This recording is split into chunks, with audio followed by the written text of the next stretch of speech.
Sometimes all I think about is you. Late nights in the middle of June. Heat waves been faking me out. Can't make you happier now. Sometimes all I think about is you. Late nights in the middle of June. Heat waves been faking me out. Can't make you happier now. Sometimes all I think about is you. Late nights in the middle of June. Heat waves been faking me out. Can't make you happier now.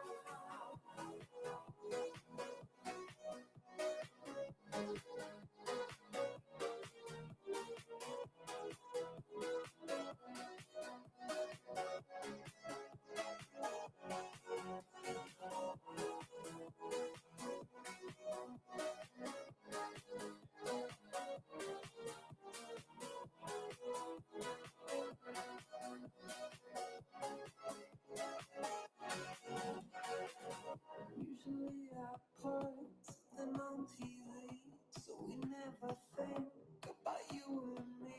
But today I see our reflections clearly in Hollywood, laying on the screen. You just need a better life than this. You need something I can never give. Think water out across the road. It's gone by the night is come, but sometimes all I think about is you. Late nights in the middle of June. Heat waves been faking me out. Can't make you happier now. Sometimes all I think about is you. Late nights in the middle of June. Heat waves been faking me out. Can't make you happier now.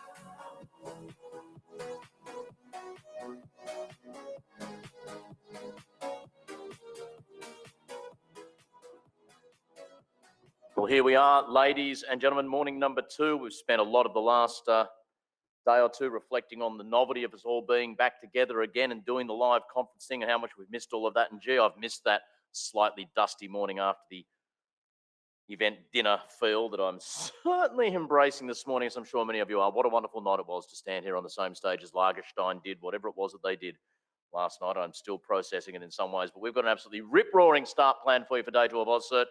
I want to acknowledge the Combermary people, the traditional custodians of the land upon which I stand today. A big morning welcome to all of you, in particular to Mark Smith, if he's in the room. He's our second speaker up this morning. Mark, I love your laid-back attitude, but the good people at the back of the room would like an acknowledgement that you exist and possibly a look at some slides. How you going, mate? How are you, buddy? You can go and make yourself known to the people at the back desk. You're going to get some cuddles down there, my friend. Otherwise, I was going to have to ask quite a few questions of our first speaker, who I plan to anyway, because this woman is absolutely amazing. Maddie Stone from Google's Project Zero. She's a security researcher specializing in, amongst other things, reverse software engineering. She was a reverse engineer and team lead on the Android security team before joining at Google Project Zero. She's a researcher at Johns Hopkins Applied Physical Laboratory. She's got a double major, Bachelor of Science, double major in computer science and Russian, and a Master's of Science in Computer Science from Johns Hopkins University. She is my type of nerd. In her spare time, she is a serious weightlifter, and after a tremendous write-up in Wired magazine, many of you know her as the unsinkable Maddie Stone, Google's bug hunting badass, joining us from San Francisco. Maddie, lovely to have you on the line. Take it away, please. Wow, hello, good morning. I really prefer the lower expectations because that was quite the intro. Well, at least I hope there are some of y'all in the room. As I said, good morning. Thank you all so much, the AusCERT organizers, for inviting me here and making this happen. I'm very honored. Wish I was there with y'all, but I guess through all of this COVID, we're just gonna make do. Next slide, or is there slides?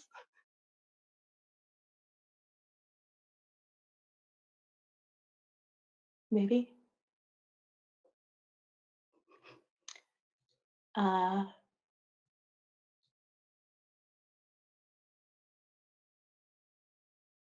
Hello? Just give us 1 second, Maddie. They are pressing a couple of buttons Okay. at the back of the room. We'll have your slides up in just a second. I will just fill until that moment. I see breakout PowerPoint 1 there. I'm getting very excited. How are you anyway, Maddie? You're joining us from your office by the looks of things. Yes, it was a guest room, but it's quickly become an office. Moved in right the week before everything shut down here in San Francisco.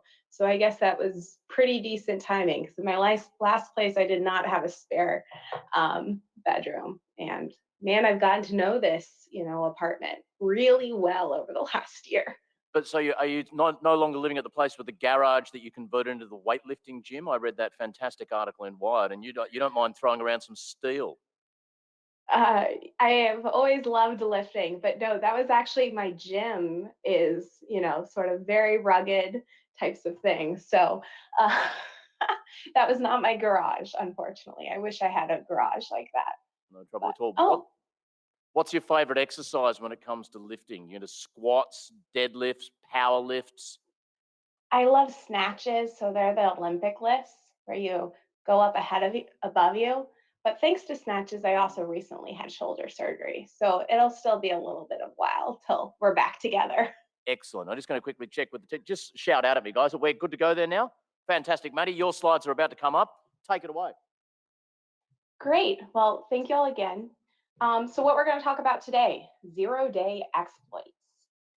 I'm guessing most of y'all, if you're like a lot of the rest of the population, when I say zero-day exploits, you get images like this in your head.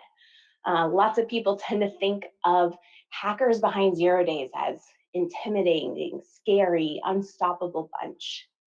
And we think of these 0-day writers as so good, that they even always work in the dark, maybe, maybe some fingerless gloves. But it seems to me that whenever I try to talk about 0-day exploits, or we look at the discussions of 0-day exploits in the news or things like that, it's that it comes with this impression that these exploits and the hackers behind them are too elite for us as the general security population, as us with the tech jobs, to make any real progress on actually slowing them down or preventing their attacks. But through this talk, I really hope that I'm able to show you that when we think of 0 days, we don't need to be intimidated, think of these scary, think of the folks behind them as unstoppable and elite and, just this really exceptional bunch. Instead, I hope we can visualize them as, next slide, the Brady Bunch. And the reason why is that if we think of those exploit writers behind 0 days as, Jan or Bobby Brady, don't they seem more approachable as well as fallible? That it's possible to stop them and make mistakes, that they're really not all that special? And I'll let you in on a little secret that this image of the Brady Bunch actually does, in reality, look a lot more like the folks and the attackers today writing and using 0-day exploits. So if at any time during this talk, you start to feel like 0 days are just too late, I hope you think of this, in that those behind 0 days really aren't anything special. And just like anyone else, we can disrupt them. We can approach this problem. Next slide. So taking a step back, what exactly is a 0-day exploit? Because there's so many different definitions that float around. And so I want to be very clear with that. So the one I'm going to use for this talk is that an exploit targeting a 0-day exploit is an exploit targeting a vulnerability that defenders don't yet know about. So, since defenders don't know about it, there's no patch that you can apply to your device to protect you. There's no antivirus signatures that will alert you, and no one besides the attackers know that that vulnerability exists in the software and devices. Next slide, please. So I've given you the definition, but what does that really look like in practice? So today, generally, if someone wants to exploit a consumer device, let's say a phone, that usually means they'll need an exploit chain, not just a single exploit. So let's say that the attackers want to either build or buy a capability where if their target visits a website, the attackers then want to own the device, have full capabilities on it. So to do this, they will likely need an exploit chain that, may require 3 individual 0 days and 3 individual exploits, all connected together to work sequentially in order for the attacker to have that remote capability. So first, they'll need a render remote code execution vulnerability, for example, because most browsers nowadays use a multi-process architecture. So, when a website is rendered, it's rendered in the renderer process, which is less privileged than the browser process. And there are generally multiple render processes, usually at least one for each tab you have open in your browser. And so that's our first step. The attacker finds that vulnerability and executes it such that they have remote code execution in that first renderer process. Then they're going to look for a sandbox escape. That might be a vulnerability in the browser process or another component, which allows them to break out of the sandbox that most browsers nowadays run in. They'll use their original renderer RCE as the starting point for that sandbox escape. Once they have a sandbox escape, that browser process, for example, while more privileged than the renderer, it still has limited privileges. And these attackers wanted the equivalent, let's say, of root privileges. So their next step is finding a local privilege escalation, maybe in the kernel. So once they have all 3 of those exploits developed and chained together, boom, that's when they have their full chain capability and an exploit, a 0-day exploit for, let's say, a phone in this case. And when we look at this, each of those 3 exploits written for those 3 different individual vulnerabilities, throughout that process, they had to develop methods of turning the initial vulnerability, let's say it's a buffer overflow, into a useful primitive, something like arbitrary function calling or arbitrary read-write. And then in addition to that, they also had to usually bypass different exploit mitigations that have been put into the browser software or the phone's operating system. An example of this on Android or Linux might be SC Linux. So that was an attempt at a quick, somewhat simplified explanation of what 0-day exploits look like nowadays in modern ones.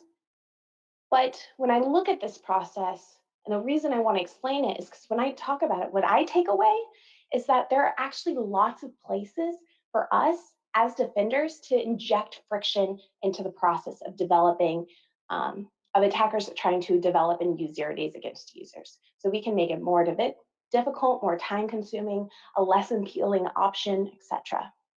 Next slide, please.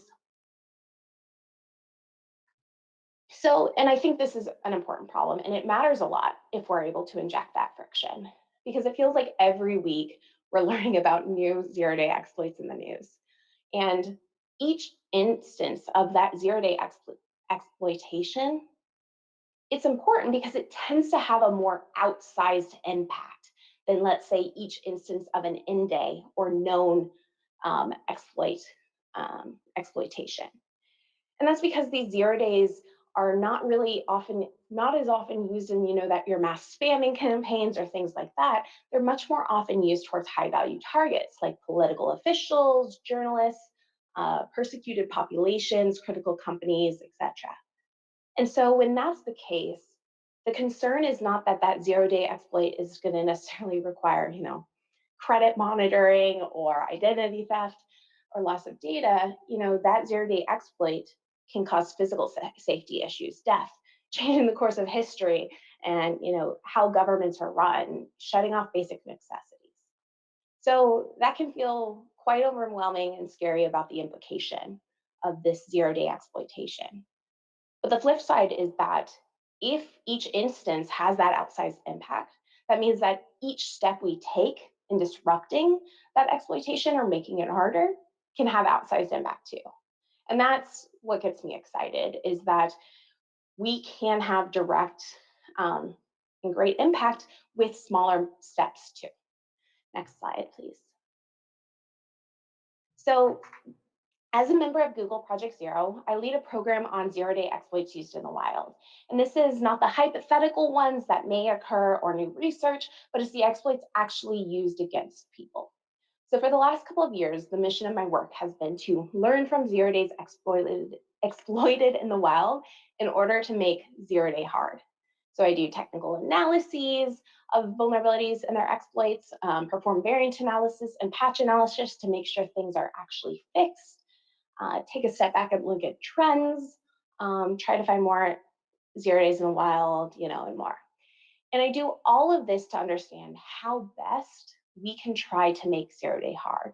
And we meaning, I hope to help, other tech people, security folks with ideas too. Next slide, please. Oops. So make zero-day hard. It's been Project Zero's mission since the creation of the team back in 2014, because what it comes down to is we want to protect users from the harm that comes with being exploited with zero-days. And so throughout the years, Project Zero has mainly worked through that mission through our supported that mission, aimed at that mission through offensive security research.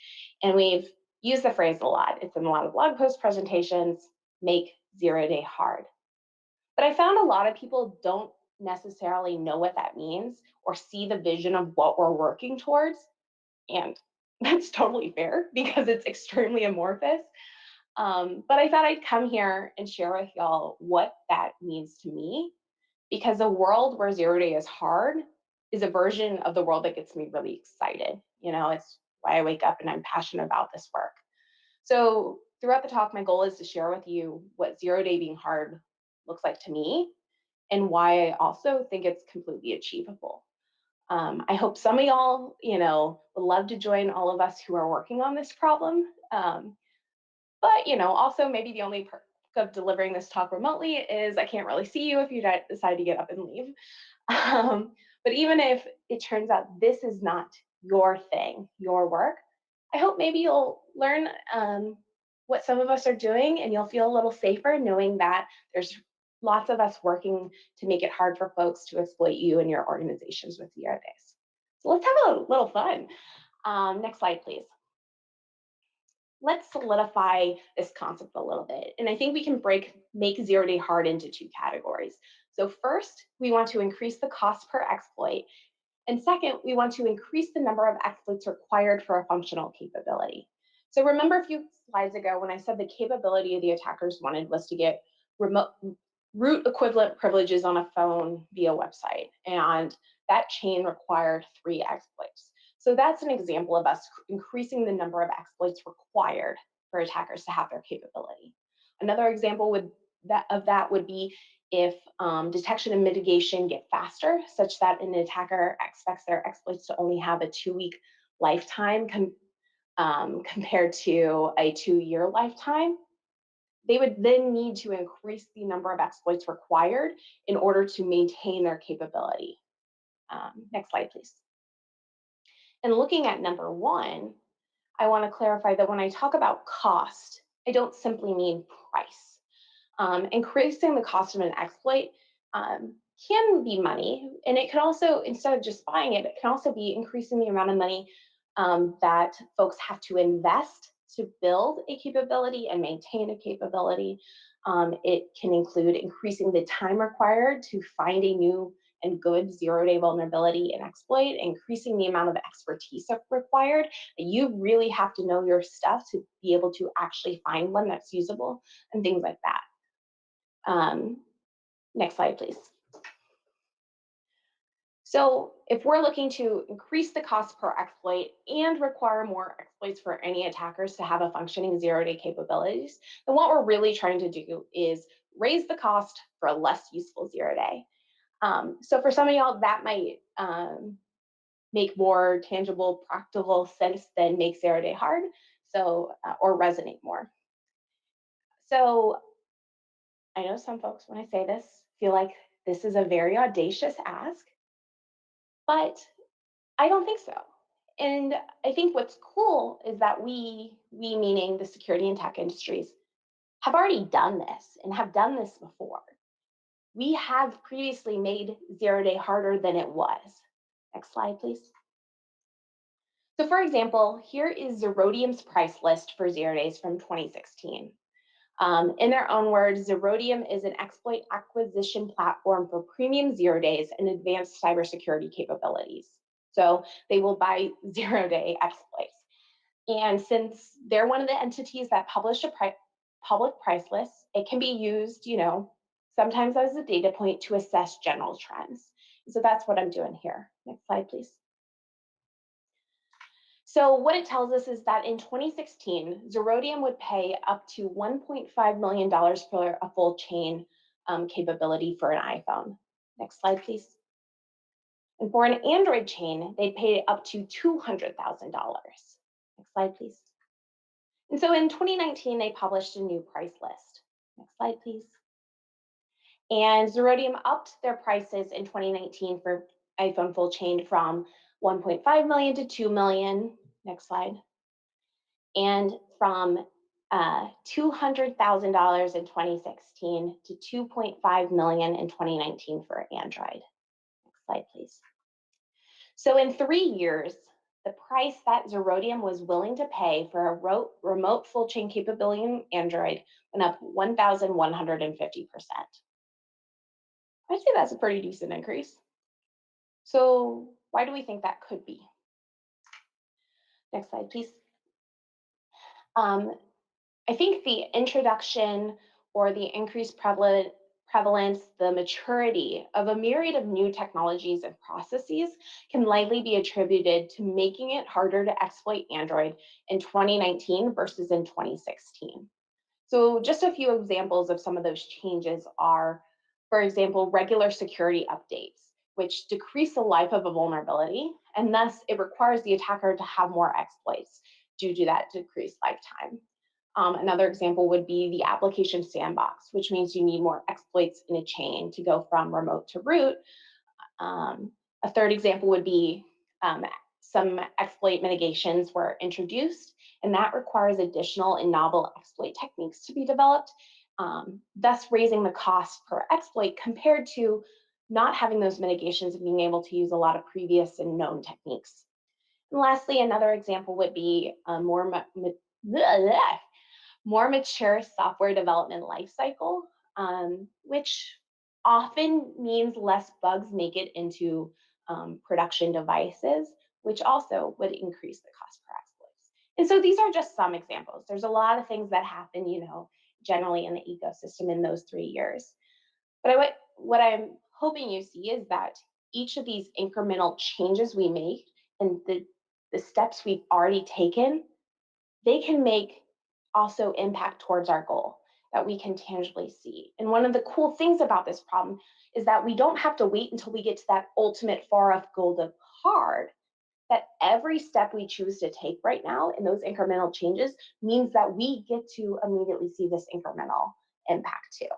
So I like that because I like gold stars and carrots and, and things and having milestones and celebrations. Next slide, please.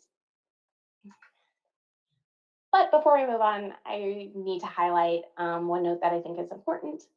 I do not believe that the price of an exploit is equivalent to the cost or how hard it is necessarily to develop or use a zero day.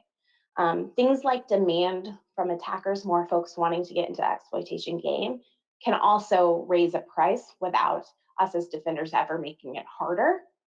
But while price is not a wholly perfect metric, I do think it can be useful. And in this case, I was hoping to show a sort of tangible example to these concepts.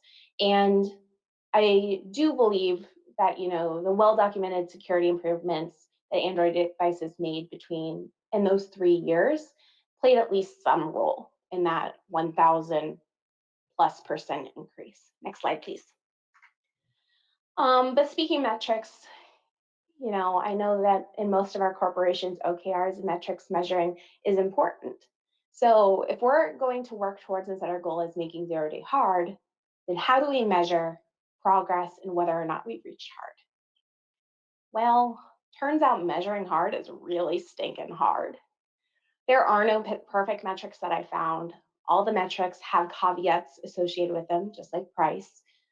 But I do think it is possible to evaluate if actions we're taking are making zero-day exploitation harder. And that's what we really care about, right? The progress in the direction of hard. Because as I said before, each step we take to make something harder makes someone safer. But so over the last couple of years of the program, I have set some metrics and goals that we're working for, because that's how things roll. And so here, I'm just going to share a few of them with you in case any of those resonate as well. So we're focusing on the progress here and trying to determine if we're making things harder. So one is more difficult to find a good vulnerability. More vulnerabilities are required for a functional chain on the platform. More difficult to reuse an existing exploit chain. So we've made it so attackers have to find whole new exploit techniques, for example. When zero days are used, they're detected faster. The public learns about the existence and use of exploits sooner. Exploits are mitigated faster and more completely. We have more options for mitigating zero days. For example, if for your product, the only way to mitigate vulnerabilities is patches today, a year from now, you have another option, such as runtime flags. So you could use either patches or runtime flags to mitigate vulnerabilities. And lastly, a last example is security update cadence is more regular and quicker. So again, these are just some examples that I've been using and I've been working for. But one of the cool areas is that if there is not only one way to measure hard, then that means there's not just one way to solve that problem. And so we can each sort of like come at it from different angles and contribute different things to this problem. Next slide, please. So while there's no exact measure, and I think there's a lot of different ways we can work to make zero day hard, I do think there are a few areas that are most promising and are really awesome opportunities where we will be able to see direct impact. And the first one is patching. So current patching practices are not making zero day hard, I think we could say. In 2020, 25% of the zero days known to be exploited in the wild were closely related to previously publicly disclosed vulnerabilities. So these mean they're either variants of previously public vulns, maybe the same bug pattern was copied to another place in the code, so you could just do that, or the previous vulnerability was not actually fixed. So the attacker could just change a few lines of code and have another functioning zero-day capability. And yeah, so I'll say it again, 1 out of every 4 zero days detected in 2020 could potentially have been avoided with better patching practices. If you're interested in this and want more details, I discuss it more thoroughly in my 2020 year in review blog post, which is on the Project Zero blog, as well as at Enigma earlier this year, and that video is online. If you're going through stages of grief now, because this is sort of the first you're hearing about the struggles with patching, then I understand. But another way we can look at this is, and I'm choosing to view it right now, as this is a giant opportunity. We don't have to come up with new ways to solve this or have no idea how to even approach. If we work on more correct and more complete or comprehensive patches, then that can have a direct impact on 25% of the 0 days we're seeing in the wild right now. So that makes that makes me happy, because we don't have to, go out and spin our wheels like what can we do? But it also makes me excited, because imagine if we're in a version of this world where if someone is going to use a 0 day to exploit you, those vulnerabilities have to be new, never before seen bug classes. And they have to use these cutting edge, new state of the art exploit techniques. That makes me excited, because we are setting such a high bar for you to have this ability to exploit people and no one, really know about it, no way to fix it. And you have to be that good to be able to get that capability. And that's what I want to work for. And don't get me wrong, patching is really hard, and especially with how teams are currently set up and incentivized.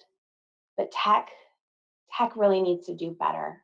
Customers and users deserve to have vendors correctly and comprehensively patch vulnerabilities they know about. Next slide, please. The next area of opportunity, in my opinion, is transparency. Public information about actively exploited 0 days is generally limited, to say the least. Many folks generally think that until the vendor releases a patch, there's nothing that users could do anyways to be able to protect themselves, and thus sharing information would only cause panic. I reject that premise. With information about exploitation, folks can assess their own personal threat models, whether that's at the individual or the organizational, sort of level. And even if there is no technical solution to mitigate the vulnerability, they still have the power to mitigate the effect. They can stop using the device or software. They can immediately disconnect from all networks, and they can begin the process of assuming that all their data or info has been compromised and start whatever response that might look like. When we provide information, even if it's just there is an active exploit in the wild in this product, I think we're respecting users and their safety and their autonomy to keep themselves or whatever entity they're responsible for safe. In addition, though, sharing this data and information allows all of us as security and tech professionals to work better together. Having the facts, the technical details, and the context about exploits in the wilds allows more defenders to work on the problem from the many different perspectives we have in this industry. And so I know I probably made some of the execs, and if there's any lawyers in the audience, a little bit uncomfortable, and I know it's hard, but I do sincerely and very strongly believe that transparency in this area is of the utmost importance, and thus it is worth us really trying to work through all the bureaucracy and the legalese that we need to be able to get there. And what's promising is that even in the past 2 years, there's been a bit of promise and progress. Next slide, please. So in the past 6 months, both Apple and Android began annotating their security advisories if there was some info to say that a vulnerability might have been exploited in the wild. So the language highlighted here from an iOS update a few weeks ago says, Apple is aware of a report that this issue may have been actively exploited. So prior to last November, these annotations didn't exist. The only way we, the public, knew if a vulnerability was being exploited was if the researchers who discovered the active exploitation decided to say so. There was no information that we, or general populations, that we needed to apply patches quicker, that antiviruses may want to work on detection signatures and hunt for evidence of compromising their corpuses, that maybe a security researcher should look more closely at these specific vulnerabilities to make sure they're patched correctly. None of that information was available to us. Next slide, please. And we're already beginning to see the impacts of this transparency. As of May 13th, there have been 22 0 days detected in the wild so far this year. If we extrapolate that out to the end of the year, that will be 67, way more than previously ever detected. And while that might seem ominous and terrifying, I don't believe that there are suddenly more exploits being used. Instead, I believe that we're just finally detecting and learning about the exploits that have been being used. So a year ago, if Apple had detected an exploit in the wild, or Android, we wouldn't have been able to count it and analyze it unless a researcher came out and told us it was exploited in the wild. But today we know, and we as being general public, anyone working in security, et cetera, that's outside those entities. And so since we now know, um, this means that, yes, there is this huge influx of what we're able to track and see. And so, no, I do not see the fact that this graph may very well go far off the page as ominous. I think it's actually a fantastic sign. I believe we are simply having a better view into what's actually happening rather than just only seeing a small portion of the picture. We're getting more and more data. Next slide, please. One more just quick note, as another effort of transparency I've been working on is a public repository of technical information on the 0 days exploited in the wild. So this is a screenshot of one of the root cause analyses that we have up on a GitHub site. This one is from the Windows Defender 0 day that was disclosed in January as exploited. So the goal of this is that ultimately, there will be RCAs up and technical information about every in the wild 0 day. And not only does it provide technical details on the vulnerability and the exploit method, but hopefully it gives use that data to brainstorm ideas for system improvements and new 0 day detections and stuff like that. So as I said, this is on GitHub. I 100% welcome pull requests if anyone else is interested in doing these types of analyses or already have. So hopefully that we can have this central repository of information. Because the reality is the attackers already have this information and they know all of it. So to even partially level this playing field, we as defenders need to have it too. Next slide, please. The third area of opportunity that I see is mitigating vulnerabilities more quickly. When there's a new vulnerability today, generally the only option for making a device no longer vulnerable is applying a patch or a security update. And as we talked about a few minutes ago, patching is really hard. So our processes are not set up to encourage correct and comprehensive and quick patches. So generally, this means that attackers often have at least a few weeks between detection and when it's actually mitigated, if not for a couple of months. And I think that timeline absolutely needs to be shrunk. But that doesn't mean our only option is to patch super quickly. I think we can also reimagine mitigating vulnerabilities in software and on devices. And I know there are some folks who have started doing this as well. So instead, can we also begin building software that includes new techniques for mitigating vulns without a patch? So what are things like runtime flags? Could we turn on that flag when there's a report of a 0 day, and that's going to change the memory allocator, which would likely break any memory corruption exploits? Or could software now may be built so modularly that you can shut down a component until the patch is ready? Or can I, as a user, have the capability that I'm willing to sacrifice performance if it means it breaks a lot of common exploit techniques until the patch is available? And so if we think about this instead of we need to patch within these days, if we rethink it as we need to mitigate within this many days, I think that gives us a lot more options. So here's just a quick example. In April, Kaspersky, next slide. In April, Kaspersky published a blog post on a new 0 day exploit they discovered in the wild. So they write that they reported the exploit to Microsoft in February, but it wasn't patched until April. So in the best case, that's about 6 weeks of time. And in the worst case, that's 2 months or 8 weeks of time. And that's just too long, y'all. As users or customers of software, we really need to know about the exploitation and have mitigations to protect ourselves or our orgs way more quickly than 1 to 2 months. And while Microsoft's the example here, I want to be very clear that they're not the only ones. They were just, I pick examples. This is a industry-wide issue of long security update cycles, even for in the wild bugs. So in my view, we need to get to the place where users both learn about and have a mitigation option within 7 days that the zero day was detected. That means we as researchers need to be quicker with reporting and working with vendors, and vendors need to be quicker at getting solutions out to folks. Yeah. So I hope one day we're learning about a zero-day exploit ASAP, and we have plenty of options to apply mitigations for our orgs or for ourselves. Next slide, please.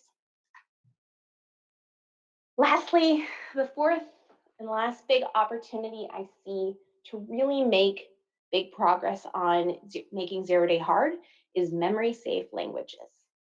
Buffer overflows sadly did not die in the last couple of decades, and memory corruption vulnerabilities have made up 64% of the vulnerabilities we've seen so far in 2021.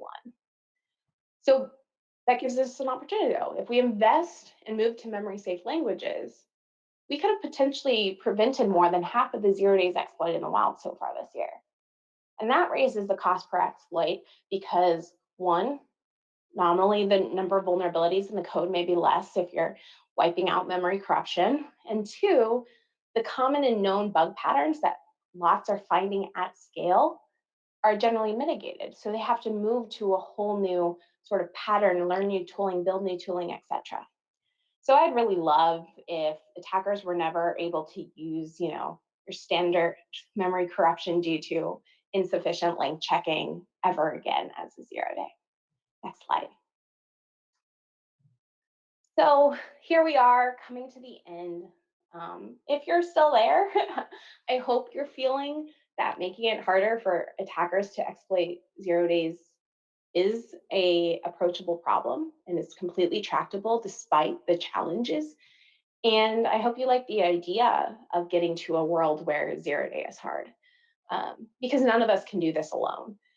In order to raise the cost per exploit and require attackers to have more exploits, that needs lots of us approaching this problem from many different areas of different expertises, whether that's as a customer demanding that, hey, I need these types of SLAs and SLOs for my products, or I expect to be notified of zero-day exploitation this time, or I'm trying to do more detailed analysis of exploits and putting that out for people who can use that information and maybe come up with new system improvements as well. And the more work I've done in this area, it's actually not the more cynical I've been, even though I keep finding more and bigger challenges. It's actually become even clearer to me that it is completely attainable to get to a point where zero day is so much harder than it is today. So let's do it. How about we just make zero day hard?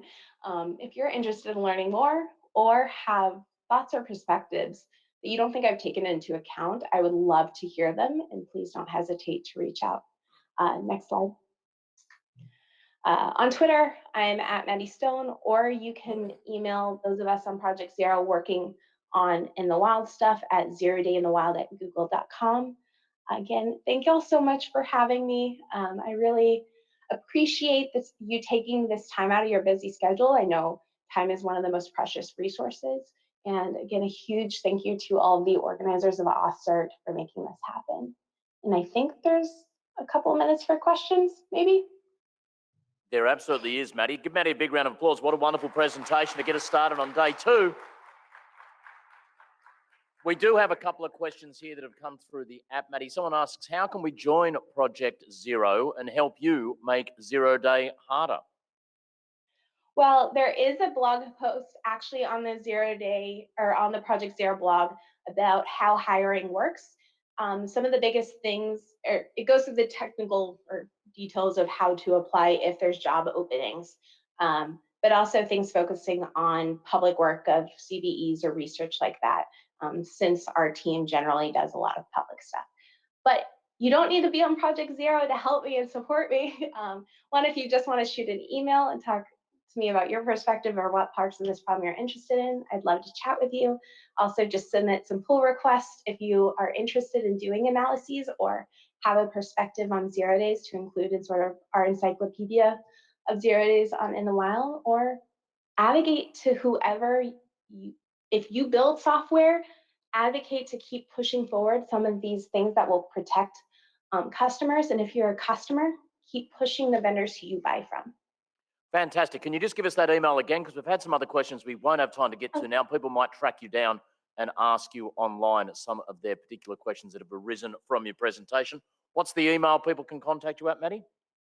0 day in v wild@google.com.